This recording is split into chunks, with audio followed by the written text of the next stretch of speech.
کیا کسی صحیح حدیث سے ثابت ہے کہ حضرت فاروق اعظم رضی اللہ تعالی عنہ نے 20 رکعت تراویح پڑھائی ہوں جبکہ سعودیہ میں 20 رکعت ہی پڑھائی جاتی ہے؟ چونکہ پہلی بات تو یہ ہے، حضرت عمر کے نہ تو پڑھانے کا ذکر ہے، حالانکہ میں مناظر نہیں ہوں، لیکن یہ بات جس نے بھی کی ہے اتنی کچی بات ہے کہ میں دھڑلے سے کہتا ہوں، میں 11 بجے تک ادھر ہوں، کوئی مئی کا لال حضرت عمر فاروق رضی اللہ تعالی عنہ نے 20 تراویحاں پڑھائیں جس طرح سوال میں کہا گیا ہے، کوئی مئی کا لال آج رات 11 بجے تک میں ذمہ دار ہوں، میرے بعد میری پوری جماعت ذمہ دار ہے، کوئی مئی کا لال یہ روایت نہیں لا سکتا، اس لیے کہ یہ روایت ہے ہی نہیں، صحیح ضعیف تو بعد کی بات ہے، یہ روایت ہے ہی نہیں۔ وہ جو روایت ہے جو انہوں نے بیان نہیں کی وہ یہ ہے جو کہا جاتا ہے کہ حضرت عمر کے زمانے میں 20 پڑھی گئی، زمانے میں 20 پڑھی گئی۔ اب زمانے میں 20 پڑھی گئی، اب نواز شریف کے زمانے میں ہم یہاں جلسہ کر رہے ہیں اور سوشل میڈیا کا دور ہے، ایمانداری سے بتاؤ نواز شریف کو پتا ہے خانپور میں کانفرنس ہو رہی ہے؟ پتا ہے نواز شریف؟ نہیں پتا۔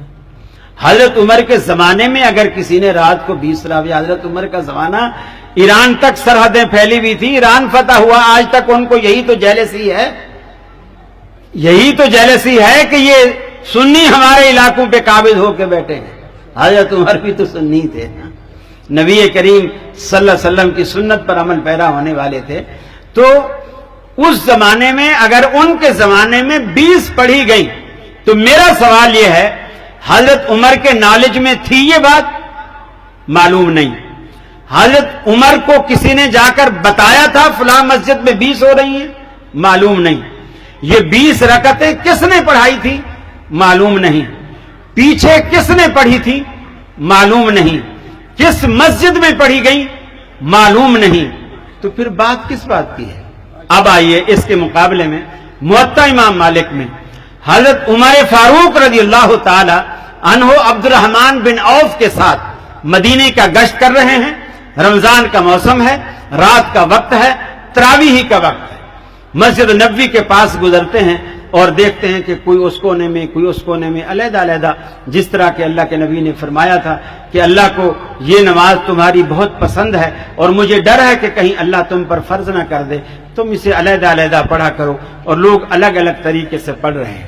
حضرت عمر نے سمجھا کہ اللہ کے نبی نے 2 باتیں کی تھی، ایک تو یہ کی تھی کہ اللہ کو تمہارا مل کر نماز پڑھنا پسند ہے، جماعت پسند ہے، دوسری یہ وجہ بتائی کہ میں جماعت کو اس لیے ترک کر رہا ہوں کہ کہیں اللہ اپنی یہ پسند تم پر فرض نہ کر دے اور پھر تم اس کو نبھا نہ سکو، لہذا آج اللہ کو یہ نماز کتنی بھی پسند ہو، چونکہ اللہ کا نبی ہم میں موجود نہیں ہے، جبریل ہمارے پاس تو آنے سے رہا، فرض یہ نہیں ہو سکتی، لہذا وہی کرو جو اللہ کو پسند تھا۔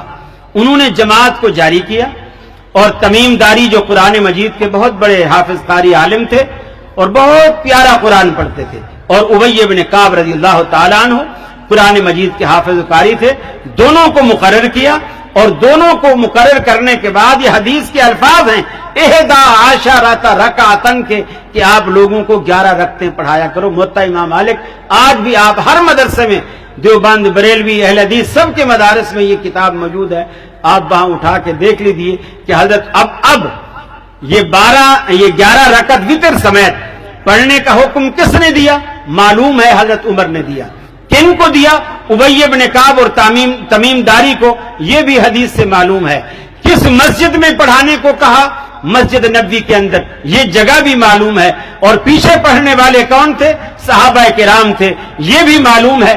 ساری باتیں حدیث میں معلوم ہیں، اس معلوم باتوں کے مقابلے میں آپ مجہول باتوں کو راجے قرار دیتے ہیں، یہ تو پھر اس عقل پر جتنا بھی ماتم کیا جائے کم ہے۔